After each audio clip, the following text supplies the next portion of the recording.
நாங்கள் ஒரு பாய் வச்சிருந்து அவருக்கு தாங்க சாப்பாடு வாங்குகிறோம். இந்த காலகட்டத்தில் விற்கிற விலைவாசியில் 30 ரூபா 50 ரூபா அப்படி பிரியாணி தர, 30 ரூபாய்க்கு கம்மி கிடையாது, 30 ரூபாவில் தர நல்லா தரமாக இருக்குது, நல்லா இருக்குதுங்க பிரியாணி.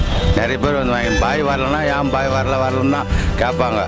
பாய் நல்லா கைராசி காணும், நல்ல ஒரு பாய்ங்க, நல்லா சாப்பாடு நல்லாயிருக்கும், பிரியாணி நல்லாயிருக்குங்க. அதெல்லாம் ரேட்டு 30 ரூபான்றது டேஸ்ட்டு தரம் நல்லா இருக்குங்க. நிறைய பேர் வருவாங்க, சீக்கிரம் வச்ச 1 மணி நேரத்தில் காலி ஆகிடுங்க அவர்கிட்ட. மற்ற பிரியாணிகள்லாம் நிறைய சேல்ஸ் ஆகாது, பாய்கிட்ட பிரியாணி நல்லா சேல்ஸ் ஆகும், தரம் நல்லாயிருக்கும்.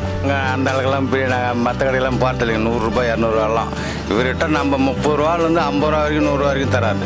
காதுக்கு தகுந்த மாதிரி பொருள் தர நல்லா இருக்குங்க, தரம் நல்லா இருக்குது, வாங்கி சாப்பிட்லாங்க.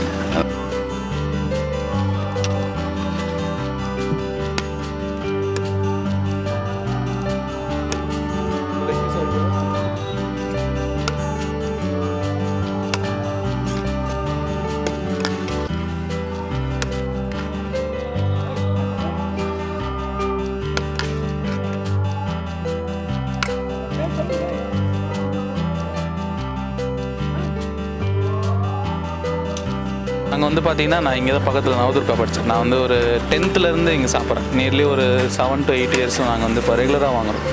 எங்களுக்கு இப்போ ஃப்ரெண்ட்ஸ் கேதரிங்லாம் வந்தாங்க அப்படின்னா நாங்கள் ரெகுலராக வாங்குவோம். ஸோ இப்போ வந்து நான் வந்து பார்த்தீங்கன்னா நியர்லி ஒரு 6 கிலோமீட்டருக்காக ட்ராவல் பண்ணி வந்து வாங்கிட்டு போகிறேன். அப்போ பார்த்துக்குங்க, என்னோடய வீடு வந்து இங்கேருந்து ஒரு 6 கிலோமீட்டர் அவையில் இருக்குது. எங்களுக்கு கரெக்டாக தான் இருக்குது தெரியுது. ஏன்னா எல்லாராலையும் வந்து ஈஸியாக அஃபோர்ட் பண்ண முடியும். இன்றைக்கி நீங்கள் வந்து ஈஸியாக ஒரு 120 கூட கொடுத்து வாங்கலாம். ஆனால் வந்து டேஸ்ட் கம்பேரிசன் இருக்குது. 120 ரூபாயில் நீங்கள் சாப்பிட்றதுக்கும் இவர்கிட்ட சாப்பிட்றதுக்கும் நிறைய வித்தியாசம் இருக்குது.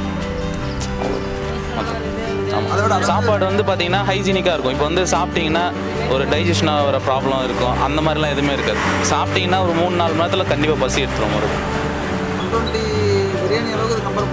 ஆமாம், தாராளமாக ஒன்றும் பிரச்சனை என்ன, அதில் ரைஸ் கொஞ்சம் குவான்டிட்டியாக இருக்கும், இன்னும் ஒரு பீஸ் எக்ஸ்ட்ரா இருக்கும், அவ்வளோதான். மற்றபடி ரெண்டும் சேர்ந்து. முகமது ஹுசேன் வளவனூர் பாய்னா தான் எல்லாத்துக்கும் தெரியும். வளவனூர் பாய். நான் ஒரு 17 வருஷமாக இங்கே கடை வச்சுருக்கேன், பிரியாணி கடை வச்சுருக்கேன். 10 ரூபாயிலேருந்து ஆரம்பித்தோம். இப்போ 30 ரூபாய்க்கு ஒரு 10 வருஷமாக 30 ரூபாய்க்கே கொடுத்துக்கிட்டு இருக்கிறோம் நாங்கள். 30 ரூபாய் போதும், கட்டுப்படி ஆகுது. ஒரு இடத்துல போய் வேலை செய்கிறதுக்கு அந்த கூலி கிடச்சா போதும் எங்களுக்கு. அதனால் ஒரு வேலை செய்கிற கூலி கிடச்சா போதும் எங்களுக்கு. அது ஒரு சேவை மாதிரி, அவ்வளோதான், வேற ஒன்றும் கிடையாது. சாப்பிட்றவங்களுக்கு ஒரு திருப்தி, நம்மளுக்கு ஒரு திருப்தி, வேற ஒன்றும் கிடையாது. ஒரு நாளைக்கு எத்தனை கிலோ ஐயா பிரியாணி? முன்னாடி ஒரு 20 கிலோ வரைக்கும் போட்டோம். இப்போ ரோடு வேலை செய்கிறனால ஒரு 12 கிலோ 15 கிலோ அளவுக்கு ஓடுது. இப்போ கொஞ்சம் கம்மி தான், ரோடு வேலை நடக்கிறனால கொஞ்சம் குறைஞ்சிருக்குது வியாபாரம். எத்தனை மணிலேருந்து ஐயா கடை இருக்கும்? நான் ஒரு 11 மணிலேருந்து வச்சுருப்பேன். 11:30 வந்துடுவேன். 1 மணி 1:30 மணி 2 மணி சொல்ல முடியாது, முடிகிற வரைக்கும் வச்சுருப்பேன். உங்களுக்கு உண்டான கஸ்டமர் டெய்லி வருவாங்க? டெய்லி கஸ்டமர் நிறையா இருக்கிறாங்க. சின்ன பசங்க தான் நிறையா இருக்கிறாங்க நம்மள்ட்ட கஸ்டமர். சின்ன பசங்க வந்து தான், சின்ன பசங்க கஸ்டமர் தான் என்கிட்ட ரொம்ப அதிகமாக காதல் இருக்காது. அவங்களுக்கு தெரிஞ்ச மாதிரி செஞ்சுருப்பேன். ஸ்கூல் பசங்களாம் நிறையா வருவாங்க.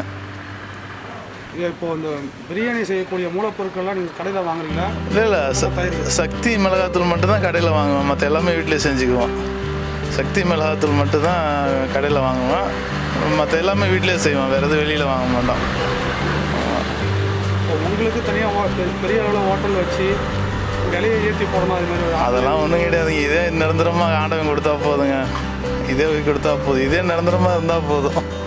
இந்த வருமானமே பெருசாலாம் இது வரைக்கும் ஆசைப்பட்டதே கிடையாது, நீங்களும் இருக்காதுன்னு நினைக்கிறேன். இது வந்து ஒரு சேவையாக செய்கிறீங்க ஐயா. வீட்டில் வந்து இதுக்கு உண்டான வரவேற்பு? அதான் கண்டிப்பாக எங்கள் வீட்டில் தான் ஹெல்ப் பண்ணுறாங்க. அப்புறம் எங்கள் வீட்டம்மா தான் ஹெல்ப். அவங்க இல்லாமல் நான் செய்யவே முடியாது. மசாலா கிண்டி எல்லா வேலையும் மேக்ஸிமம் அவங்க தான் செய்வாங்க. அடுப்பில் நிற்கிறதே அவங்க தான். அவங்க தான் மசாலா கிண்டுறது அவங்க தான். அவங்க கையில் அவங்க இல்லாமல் நான் செஞ்சேனாவே ஆட்டோமேட்டிக் கொஞ்சம் டேஸ்ட் வித்தியாசம் வரும். அவங்க கைக்கு தனி டேஸ்ட்டு தான். எங்கள் வீட்டம்மா செஞ்சாங்கன்னா அது ஒரு டேஸ்ட்னு கொஞ்சம் நல்லாயிருக்கும். இன்னும் வந்து பிரியாணியில் வேறு என்ன அங்கே ஐயா புதுசாக செய்யலாம் சொல்லி ஐடியா இருக்குங்க? புதுசாலாம் செய்யலாங்க, இதே நிரந்தரமாக கொடுத்தா போதும். ஆமாம். உங்களுடைய வாடிக்கையாளர்கள்லாம் வந்து என்ன அவங்க உங்ககிட்ட அதிகமாக என்ன சொல்லுவாங்க? அதெல்லாம் என்ன சொல்ல மாட்டாங்க. ஒரு சிலர் சால்னா கேட்பாங்க, நம்ம சால்னா வைக்கிறது இல்லை, பிரியாணி வெங்காயம் மட்டும் தான். அப்போ தான் பிரியாணியோடைய உண்மையான டேஸ்ட்டு தெரியும். சால்னா ஊற்றி சாப்பிட்டா அது டேஸ்ட் இருக்காது. அதனால் எப்போயுமே நம்ம பிரியாணி வெங்காயம் மட்டும் தான் தருவோம். ஒரு சிலர் வரவங்க சால்னா இருந்தால் நல்லாயிருக்குன்னு கேட்பாங்க, அவ்வளோதான், வேறு ஒன்றும் கேட்க மாட்டாங்க. மற்றபடி குறை சொல்கிற அளவுக்கு இருக்காது மேக்ஸிமம்.